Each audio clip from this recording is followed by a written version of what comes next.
Hello and welcome back to the MedTech Jam Session. This is our first on-site live MedTech Jam Session podcast. Yes. And we have no idea how this is going to turn out. Yeah, let's do it though. It might be great. This might never be played by anybody, which is okay. But it could be the highest viewership ever. But it could. Lord. This is true. This is true. So we're here today with our new good friend Bryan Lord from Pristine Surgical. Bryan, thanks for jamming with Chris and I. Well, good to jam with you, and it's fun to try a little experiment here. So Yeah. it'll be fun. Yes. Yeah, looking forward to it. Yeah, this is awesome. And it's great because we're at the AOSSM in Nashville, Yes. surrounded by a lot of different companies and pretty well attended by the surgeons. You know, this is our favorite event, actually, of the year because it really hits center of the bullseye for us, right in the midst of the sports medicine. This and Anna are the two really keys for us. Okay. And so this is a good session and good meeting. We've seen good booth traffic already, so yeah. I'm not surprised. I mean, if you look at where your spot is, I mean, selecting a spot at a conference is an art and a science, but everybody has to walk past your booth to go see the big, giant, arthroscopy towers in the back of the convention center. Was that by design? Well, yeah, I mean, they have to load them in through the loading dock because they're so big and antiquated, right? That's right. So they put the, really new cutting-edge stuff right up front. But it's a good plug. No, it's totally a good plug, and I think it's true. And actually, congrats to AOSSM. I like that they have some of the smaller companies at the front, some of the startups, the grinders, the builders, the visionaries who are building the next generation of cool stuff at the front before you get back to the strategics. Yeah. So I think that's cool, and I think you guys have a great spot because, again, everybody has to walk past what you guys are doing that's so unique in the space to go see the stuff that we've been doing and seeing for 10, 15, 30, 20, 30 years. So it looks good. So, Bryan, why don't you start by just telling us a little bit about yourself and a little bit about your journey with Pristine up until now. Yeah. Well, look, I have a very unconventional start into the medtech space. I started my career actually as a corporate finance lawyer in Boston. Was excited to be part of the big, technology and venture capital community to cut my teeth in the professional world. And little did I know that I had a chance to do that at really the peak of the first internet bubble. So I got a baptism by fire in the world of innovation finance, really, doing venture capital fund formations for companies and funds like SoftBank and others, did public company work, and then cool startup stuff as well. So right. Weird on-road in through the legal world, but it was an on-road into the world of actually innovation finance, which was a great start. That led me to one of my small and burgeoning companies that I worked with that I went in-house, which is in the semiconductor space, an MIT startup that was doing advanced semiconductor materials. And what intrigued me about that was they had a licensing business model. And so I've always known in my career that I kind of straddled this, business, strategy, legal kind of thing. And to be tip of the spear at a company and help figure out the business plan for a revolutionary semiconductor technology on the licensing side of things was a cool opportunity for a young, bright-eyed guy like me at the time. So we did that for 10 years or so. It was supposed to be two years in riches, right? And it was a 10-year slog figuring out how to license ingredient technology in the semiconductor world. It was a harder lift than I think most of it, but it was amazing technology in use today ubiquitously through all of your devices in many respects, and also applications to solar and LEDs and all that. Did you have an engineering background before you went to law school, or did you just learn the trade by doing? I flipped through my dad's popular science and popular mechanics at home. Does that count? You're showing your age. Yeah, exactly. Popular science and popular mechanics. I know exactly what that is. Yes, we did. So that company did, we went off and exited that. Mid-career, I did basic corp dev for hire. About that time, I went back, got my MBA from Wharton, and moved firmly over to the business side, which I think had been sort of where I belonged. And then after that, to cut to the chase, got to do some work for Dean Kamen's DECA Research, helped connected some founding doctors that founded the company, some management, tried to nucleate some investors together, and one thing led to another, helped put some initial seed capital in, and then found myself running the company. And that was the early starts of getting Pristine off the ground. So I wasn't, and I really don't like to hold myself out as a co-founder because I give that credit to the genius doctors that had the initial nucleus of the idea. But there were about 10 of us that really got together to get the company off the ground. And so that was, the start. We did a lot of the early development work then and what we called our Gen 1 platform with DECA, really to get to our initial 510K proof of concept, Dean was the guy who said, hey, I really see what the docs have in mind here, but if we could do this single use, what would you think about that? Doctor's eyes got big and said, yeah, let's do that. So I'm curious then, talk a little bit about the vision. I mean, you said there's a group of physicians that had a specific vision. What was that? And then how did it evolve up to? The original genesis for the company was to do a corollary technique around minimally invasive visualization, a panable scope. Okay. And so in about 20% of the procedures or so in sports medicine, doctors will like to use a 70-degree scope to complement the workhorse device of a 30-degree scope. And so what they recognize is, look, it's a little cumbersome to have to come to the operating table, always have that 30-degree scope, or sorry, that 70-degree scope available, but only kind of 1 out of 5 times. And so their idea was, could you have a little knob, right, that would turn and have the ability to pan and be able to have a 30 and 70-degree scope in one. Yeah. Right. And there are actually some scopes on the market today that do that. Carl Storz has a scope called the Endochameleon that does that. The more we dug into and the more we moved in the development phase, and as I mentioned, Dean had the idea to say, okay, panability, interesting, single use, wave of the future, digital technologies, where the world is going, let's put those together and really do a moonshot. And the doctor's eyes got big, investors got excited, the project got off the ground, we moved forward, and we actually developed a really interesting prototype to be able to do single-use panable scopes. Yep. It was hard. It was really right. hard. That's And asking a lot. It was asking a lot to do sort of a, hit a grand slam in the first iteration of the technology. And two, the more we dug into it, the more I really saw from talking with folks on the field and really, an outstanding medical advisory board. Dr. Steve Snyder who's our chief medical officer even today, was one of those founding docs as well, Dr. Savino and Dr. Catellis. Panability was nice, but single use was really the core value proposition. Yeah. And so we recognized that in order to do single use, you also had to do it economically. So if you had a three-legged stool or sort of three competing kind of virtues around high-quality visualization, panability, and economics, you really had to make some trade-off choices. And so what we recognized was that if you were going to do panability, you're going to probably sacrifice consistency in the visualization, very hard to kind of keep that stable and whatnot, and definitely drive cost. So we made the choice, which I think in retrospect, I dare say was the right choice. Don't forget to join us this evening at 5 p.m. for the opening tailgate party. Yeah. All right, don't forget. There we go. There we go. We'll see everybody at the tailgate party. The most party. important announcement of the day. Yeah. Smart to call it a tailgate party because we are at the sports medicine meeting. Anyway, continue.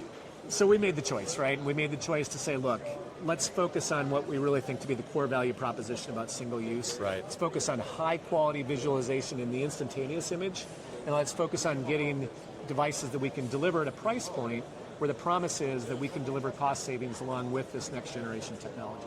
And at the end of the day, look, the panability is a nice to have, but not a need to have. Right. And in particular, when you look at it and say 80% of the marketplace is going to be driven off a 30-degree scope, that's really where our primary focus is. Yeah. And we'll come with, by the way, a 70-degree scope downrange, but we're starting with the workhorse, as you would expect, and then we'll bring more and other SKUs down the line. So one of the questions I was thinking about was, when you look at the other elements of scopes, right, who do you feel like, who loses to Pristine? Well, it's a great question. So, look, it's going to sound a little cliche, but I actually don't think anybody loses by Pristine. Okay. And I'll tell you why. The truth of the matter is, it's my firm belief that the reason why there hasn't been a lot of innovation in the visualization space is because it's a little bit of an ancillary offering to what really the core interest is of the large med tech companies, which is really to either be in arthroplasty, which is about 80% of orthopedics, or in the consumable side of things on sports. Right. And so camera technology is really a means to an end.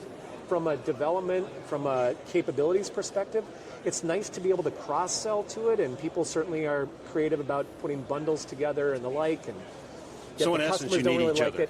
What's that? You need each other?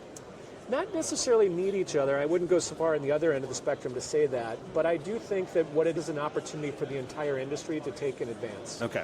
It's similar to saying, and I'm not going so far as to say Kodak, that, and use that overused metaphor, but what we have is an opportunity for the surgical visualization space to catch up with digital imaging that we've seen in other spaces. where look, who lost other than Kodak, but they could have also been at that forefront. That's a different storyline. To move away from processing film and using chemicals and waiting for 3 days to get back your stuff from the drugstore, to talk about dating ourselves, right? Reading the Popular Mechanics and the line, yeah. To now an instantaneous capability with quality that is far superior to what we are able to see, in that capability. So what we're really doing is applying a technology that's ubiquitous in the consumer space and now taking it into the surgical space. And that's why I say, maybe with a little bit of rose-colored glasses, I don't think anybody loses on that. I think that what that is actually moving the industry along at a pace that is appropriate, if not a little bit behind the curve. But the truth of the matter is, it probably takes an outsider, an upstart, to push that curve given the dynamics of the way visualization is currently configured in the marketplace. And so we're pushing that, I'd like to think, forward. And so being that you were from the outside, right, it's interesting because I look at the technology of today and what you guys are bringing to the table. Pretty awesome image up there, and the clarity. And the thing that it makes me think about is the opportunity to influence lower cost healthcare, right? Procedurally speaking, are you seeing an impact with what you guys are bringing? Yeah, most definitely. How so?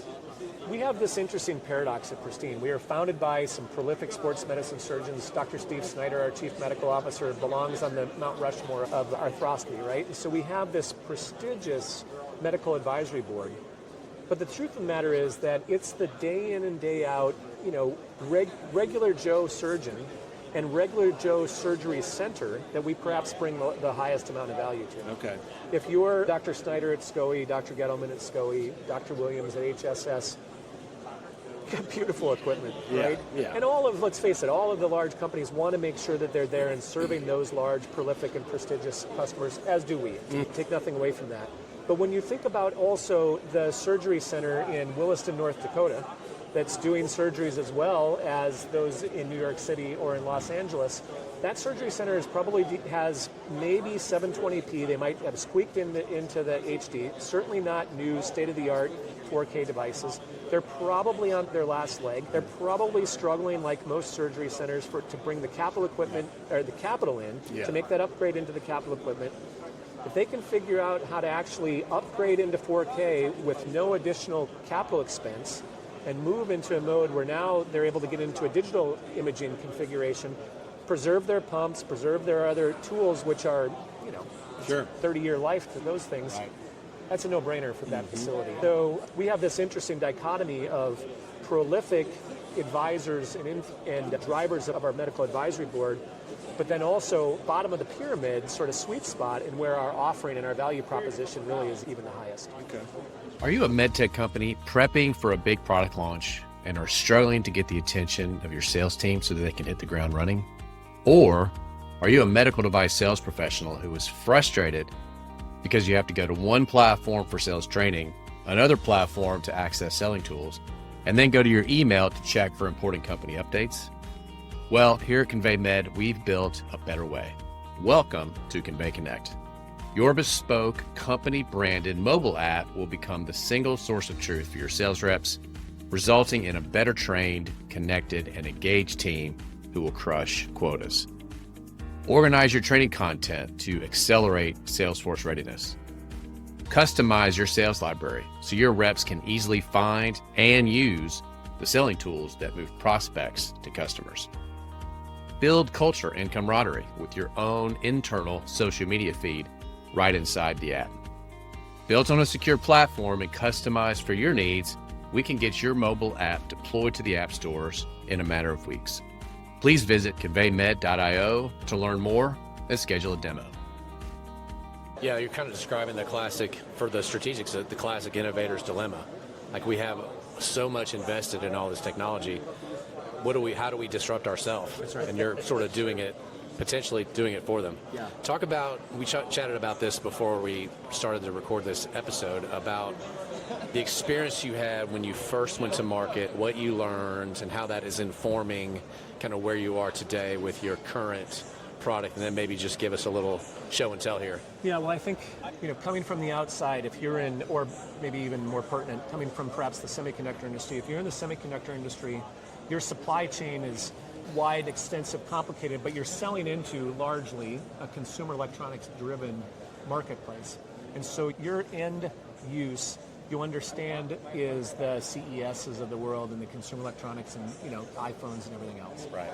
So I'm jealous of that product development cycle in the consumer electronics space because it can be so fast and because it can iterate so much, and frankly, it can also suffer a significant amount of error in it and say, look, break it fast and move and iterate. Right. You can't break it fast in medtech. No. And it's appropriate that we don't break it fast in medtech for obvious reasons.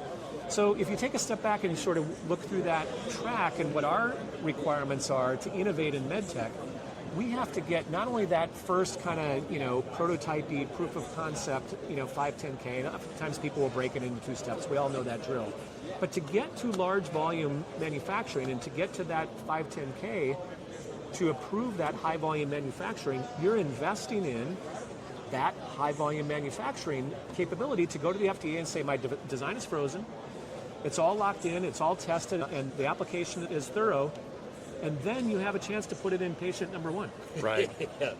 And you hold your breath and hope that all of the testing that you did prior to that was sufficient in order to be able to not only serve the patient well in patient number 1 and the physician that you're grateful to for working with you in that first surgery as well, and then see whether or not you have to go back and do complete redesign. And when you're doing that redesign, you're also doing that redesign now not in 3D printed prototype parts, but you're doing it in a high volume manufacturing capacity that's been built and demonstrated to the FDA that that's your design and that's what you're going to market with. So the irony is that you get to that point and you're dealing with one brand new information in patient number 1, 2, 3, and so on.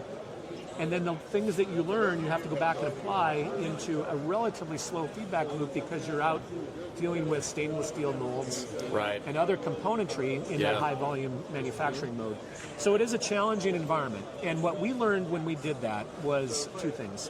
One, we were spot on in terms of our electronics imaging. We had a belief, but no proof, that we could take a tiny image sensor and work it and modify it and use a lot of proprietary software to get to an image that would approximate what you can do with a large external camera too. And that's a pure kind of electronics undertaking, if you will. I imagine the technology had to catch up to that point. The core technology for the camera had to reach that point before you could invent it for this application. That's right. You had to take off-the-shelf componentry or you couldn't afford to do it. You're not going to go out and build a custom IC. No. 2, you have to take software then that customizes for the application, and then 3, you have to deal with an entirely different lighting modality. Right. Ambient light is a whole lot different than concentrated light inside a joint, right? It's going to have a lot of reflection. And so we do a lot of things with software to actually modify an IC that's designed for ambient light to then modify for the concentration of light that you have in the joint. So we did all those things, and those things proved, I think, what in hindsight would be fair to describe as the existential technical risk around the business plan and the technology idea in the first place. Could you do with a tiny image sensor what you can do today with existing tower? Exactly. What we didn't know, and what we learned a lot, and it's sort of corny to say, but we didn't realize that the cadavers that we used in leading up to the launch didn't do a very good job of bleeding for us. They were challenged in one key element, right? Yes. Yeah. So no circulation. Circulation was rather poor. Yeah. They needed a little bit of work in that regards. But what that, on a serious note, what that means is that we needed to learn more about fluid dynamics in a live environment. It was impossible for us to replicate in a cadaveric environment. Interesting. Right. And so fluid dynamics now, with the benefit of where we are today, is really a yin and a yang, or 2 complementary sides of the visualization requirement. You have to have a high-quality digital image, but then you also have to deliver fluid in a way that actually pressurizes the joint, maintains that pressure with a sufficient amount of water, creates the homeostasis inside the joint, but then also exchanges that water so that the water that you're looking through in that arthroscopic procedure is pristinely clear. right, in that environment. So you have to do both. And we underestimated the amount of fluid that was required on the inflow and the outflow coming into our limited market release. Yep. And so what we learned was check and then improve, really, on those two dynamics. We could do simple procedures well. 15-minute meniscus repair is beautiful. Yeah. When you're doing a more acute procedure, you're doing an ACL reconstruction, much more trauma, much more bleeding inside the joint and the like, longer procedure, we needed to increase the water flow and then increase the suction ability so that you had more flow overall. And we've done that now. Influence your design. Directly influence Right. design. I haven't had a chance, so folks show that are it. watching might be able to see this bouncing image in the background. What that is just our test environment where we put the tip of the scope into a cup of marbles. So of course the joke is, where's my marbles? Oh, there they are, yeah. We also like to put it just to simulate, a more live environment. Here, inside Yep. your fist, and you can see what that image looks like. It's pretty good for ambient. What it's really optimized for is to be underwater and to be entirely in an environment devoid of any outside light. So you see sometimes this image anomalies that are a function of the ambient light in the room, the stray light Right. in the image. But we're very proud of that. And when you look very up close, you can see some of the things we're talking about here. Oh, yeah. So you can still see texture even though you're, a millimeter away, and that is not accidental. There is an enormous amount of light awesome. optimization and balancing. It's called HDR, WDR that's going on in the image there. Yeah. And you're not whiting out. That's right. Yeah. That's the whole point. That's very cool. No hot spotting. Yeah. So you would be completely white without our proprietary software doing Very its, nice. doing its job. So that's the one half of the coin, and then just to go back to the thread, what we needed to add was some additional capability on the fluid dynamics side. So the original design had fluid that came in from the proximal end of the scope, delivered it through with a more traditional sheath, and what we've added now is what we call our high flow sheath, which is going to now be our base design, and that's got inflow along the lines of the more traditional sheath that you'd see. Inflow here and then outflow here. So Right. now you've got increased amount of flow in and then added capacity for your suction out on scope. So we see really great results now from what we've done. So that means limited market release, check the box, and now we've been in full-on nationwide commercialization for only a couple of months. So we're Right. just now completing that, feedback, and now it's lock and go and get out to the marketplace. Yeah. Yeah, it's amazing. What are like three of the top things that you have the surgeons coming back and saying to you or your reps about what they love? Good question. So I think the first is, and it's satisfying when you hear it because it correlates with that sort of existential question. Wow, I can't believe that's the kind of image that I would expect.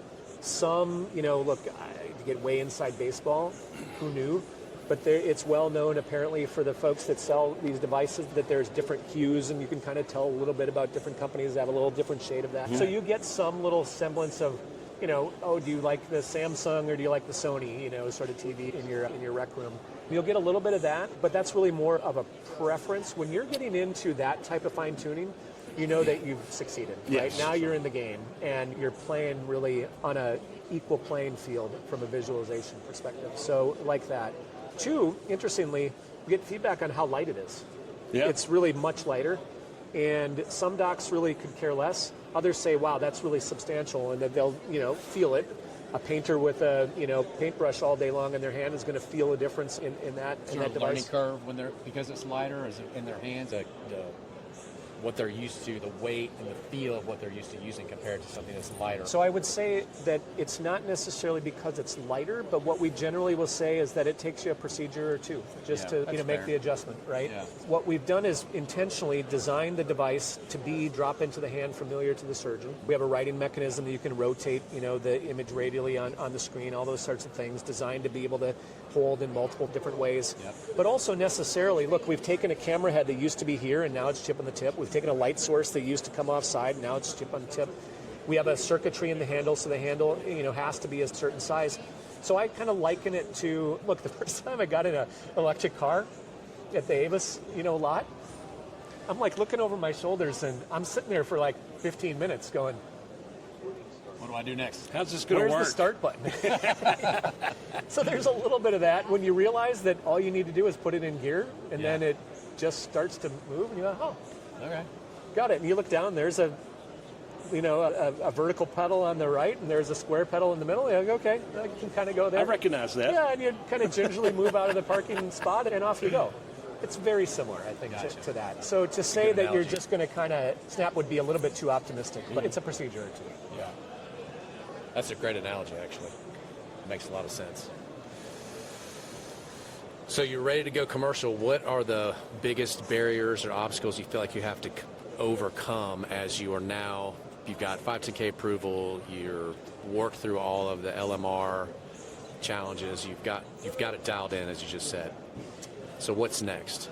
Well, yeah, look, I think Dr. John Ticker is one of our favorite docs, and he said to me once to help kind of think through his mindset and how many of his colleagues think. He said, look, if I have one thing I want to put on my gravestone, and I'll tease Dr. Ticker, maybe he could come up with something a little bit more, memorable and sentimental, but is that I remove variables from the procedures. So for him, the reason that he is considered to be one of the most, accomplished shoulder arthroscopists in the country is because he has fine-tuned his craft to the extent that the procedure is as predictable as it can possibly be, with the variable really only being, patient to patient. Right. So when you think about what goes through a surgeon's mindset to be able to get to that level of predictability in an inherently chaotic and variable set of circumstances, is an enormous amount of thought and process enhancement.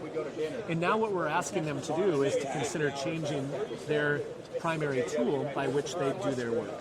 So there is element where what you have to introduce to docs is in the same way that digital photography, and that industry needed to introduce to those of us who are still using film photography to say, there's a better way. Yeah. And when you get to the point where you identify that it's more than just that image on the screen, when it's the amount of setup time, when it's the cracked lenses that you have in the procedures, it's that light cord that's frayed, it's the increased amount of turnaround time that you have, all of the systemic issues, not to mention the sterilization that occurs behind the scenes that most of the time the docs don't have to pay a lot of attention to, and you think about it systemically, they say, I see. Yeah. Yes, that makes total sense. And so that's an important hurdle to overcome. I will say, just as an aside, that's for that surgeon who has everything down, to a T, a la the Dr. Thickers. There are others that say, I can't finish my day because my partner's using all my scopes and I don't have any scopes at the end of the day and I have to reschedule because I don't have enough inventory. And they say, when can I use it? And so, there's variation in terms of those cases. But I would say that's probably one of the hardest ones to overcome, is just the intense inertia, and rightfully so, right, for the practices that have been refined to that level, and we need to work into that workflow. Right. So what is your first indication or indications? Knee, shoulder, ankle, all the above? Yeah, so where are you focusing? Indications would be large joint. So this can be used shoulder, knee, interchangeably. And to the extent that a hip surgeon would use this length of a scope for hip arthroscopy, you can certainly use it for that as well. Some hip arthroscopists, as you're probably aware, like to have a longer shaft, and we don't have that on market yet. So this is really best for large joint, shoulder, and knee. And first skew is that 30-degree angle that we talked about. Next skew will be a 70-degree scope. Yep. And then we'll look at one or the other. We haven't made the determination yet whether we lengthen the shaft for hip or whether we go small joint. Okay. So one or the other, and the other will follow behind that. What's inconclusive is whether that large shaft is really, or the longer shaft is really necessary for hip, or whether we can sufficiently address and approach that marketplace without that. And we'll find that with some experimentation as we go. Primarily, hip surgeons like to use a 70-degree. That's why we're waiting for the 70-degree to really determine the next sequence of iterations for scope. It's possible that our next skew, the 70-degree, will also be satisfactory for hip surgeons in addition to those shoulder arthroscopists that like the 70-degree. Yeah, that makes sense. So tell us again how long Pristine Surgical has been in existence. So look, we got COVID adjustment years, but to go back to the very earliest day of the first money in and the first meeting with the surgeons and the twinkle in the eye with DECA, it was about 9+ years ago. Oh wow! Yeah. So long pathway, right, and a fairly long pathway to get to that first kind of proof of concept. Some because we focused on that patentability and then shifted gears. And then right about that initial 510K was right around when COVID hit. Got it. So I kind of think about, Pristine really as being in three kind of generations, if you will. There was the early development days with DECA. Then there was sort of the second generation where we shifted and said, okay, proof of concept, now we got to build out manufacturing. COVID slowed, but it was really about manufacturing, and frankly, we needed to do a fair amount of additional work then to build and make a couple of design changes to accommodate the high volume design capability. And then the third was really, okay, design, high volume, ready to go, and then insert conversation around you don't know what you don't know until you get out in person. Yeah. And so really, I like to think about that sort of third iteration really as being about 12 to 15 months. Yeah. And truth, we worked on then the fluid dynamics as we've talked about. We're about 2 months or so into now our new fluid dynamics capability with our high flow sheath. And so, light and day difference. Right. I mean, it's a lot of fun to be able to go back to folks and they say, wow, I can't believe how far you've come in such a relatively short amount of time. Feels like, eons for us. But really, quite fast iteration. We're proud of that, too. Yeah, that's such a story. It's a 9-year overnight success, obviously. Yep, from your mouth to God's ears. We got a little bit to go, but we're getting there and excited about it. Yeah, awesome.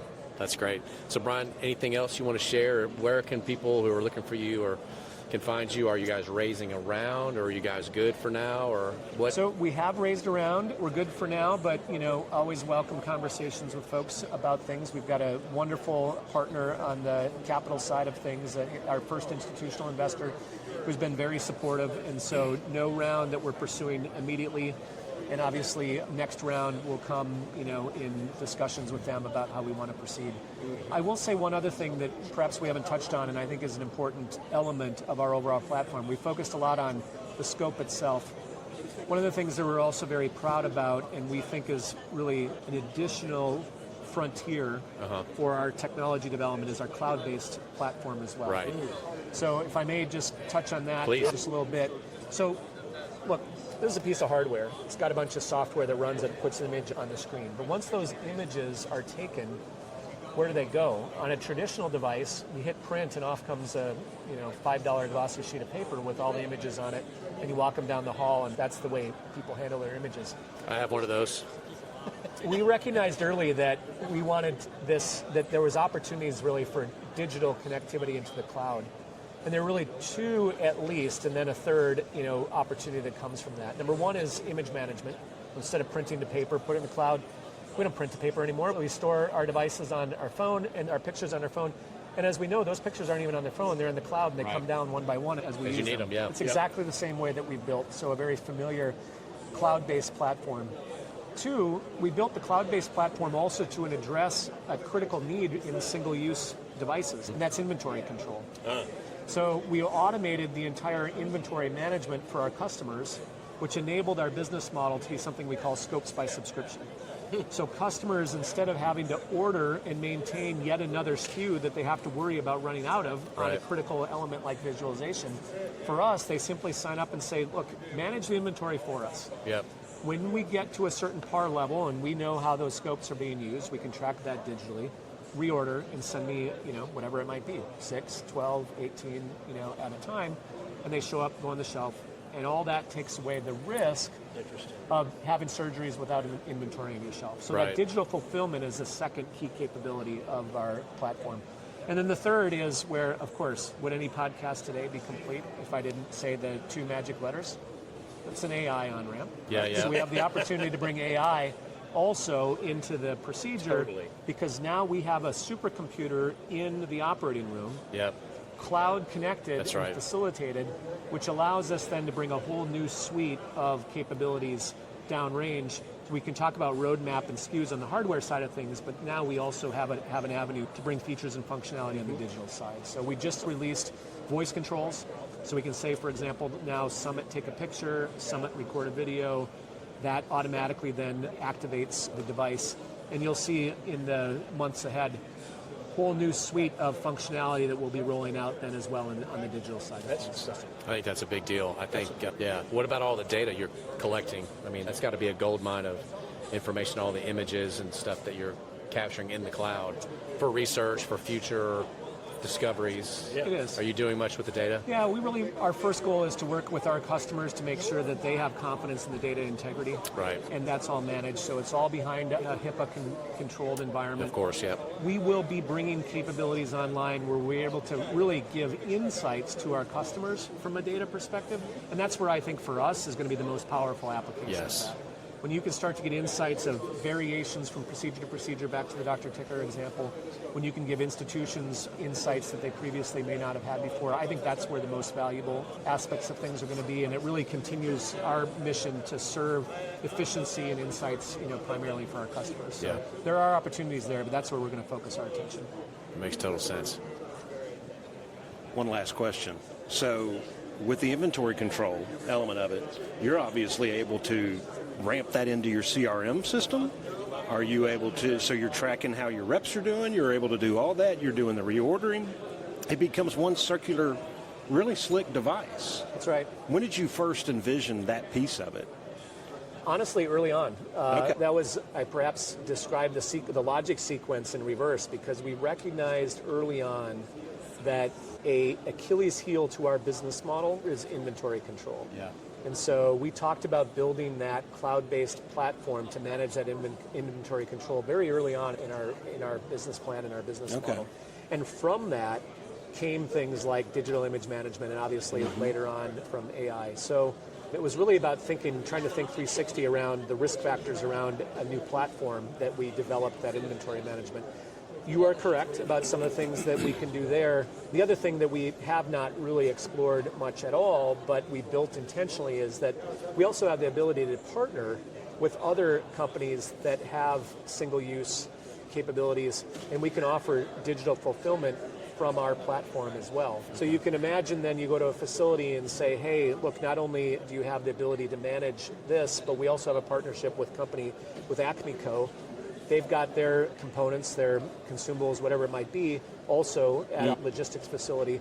You want to select them, you can select us, and we'll manage that for them. It's a partnership opportunity that we're just starting now to explore with other companies. Is it a revenue-generating opportunity, or is it just playing with it right now? So it's an interesting question. Look, my view is that we're a scope company, and that what we want to sell is scopes. Yeah. And in the same way that Apple gives a lot of value on that iPhone preloaded when you buy that, the complementariness of the hardware and the software, when you open that box and plug it in and it works and it has right out of the gate all the functionality that you need, could they monetize the calendar app? Sure. Could they monetize the camera and upsell you and say, oh, you got the base model, but for an extra, whatever, we're going to, upsell you to the other thing? Yeah. And play some games with it? Sure. Yeah. I think that's penny wise and pound foolish. Okay. I think that at the end of the day, what we want to do is continue to delight our customers with a capability that is never ending in terms of the constant, innovation that we can deliver to them, seamlessly integrated, so that they know that when they open that scope, they get the same scope, and then that continues to have functionality that's added to that downrange, and continues to validate their commitment to being a customer of both Pristine's, but also having made the switch over to single-use visualization. So I see it more as a way to continue to kind of cultivate features and functionality than it is to necessarily make a buck, pluck out, additional marginal pieces of revenue. We'll do just fine by continuing to sell scopes. For sure. I'll be interested to hear down the road how your customers respond to that, because, many, certainly hospitals, maybe ASCs and surgery centers less so, use, antiquated systems to handle inventory. I'd be curious to hear after you do a couple 100,000 of these in the next month or two. From your mouth to God's ears. Yeah. How they're responding to your digital-first inventory management. You know what I mean? If it's outside of their workflow, are they going to struggle with it? Maybe not. You may have made it so easy and so much of a no-brainer that they're not asking for like a physical piece of paper, to do the inventory management. It's something that I'm curious and have been studying myself. So anyway. You're spot on. It's a question to ask, and as we talked about, some of the things that we know that we don't know, that's a good marker to say we'll see what the market responds to. I will say, though, that one saving grace for us in this is that 95% of all of our procedures are done at ASCs. Yeah. So you are avoiding some of that bureaucratic complexity Right. of that installation into the hospital. And, as we all know, ASCs have got a lower, bureaucracy quotient, if you Right. will, to move that in. And to that, what you're really doing is providing a sigh of relief to an overworked inventory manager Yep. who says, thank God that you're taking that off my plate. And look, also removing a barrier, to adoption, right? Yeah. If you're adding yet another burden onto those already poor overworked folks, that's something that we want to eliminate. Awesome. So, yeah, so far we've seen very strong response to that, and the fact that it's all automated is a key part of it. I agree. It's a big deal. Well, this was awesome, Bryan. Thanks thank for you. having us in your booth, and congratulations on what you built. Thank you, We're guys. excited Enjoyed it a lot. to keep up with what you're doing, and have a great rest of your AOSSM. Thank you. Yeah, thanks, man. Appreciate it. All right. Great job. Thanks again for joining us on this edition of MedTech Jam Session with Chris and Mike D. Please join us wherever you get your podcasts. Thanks so much. See you next time.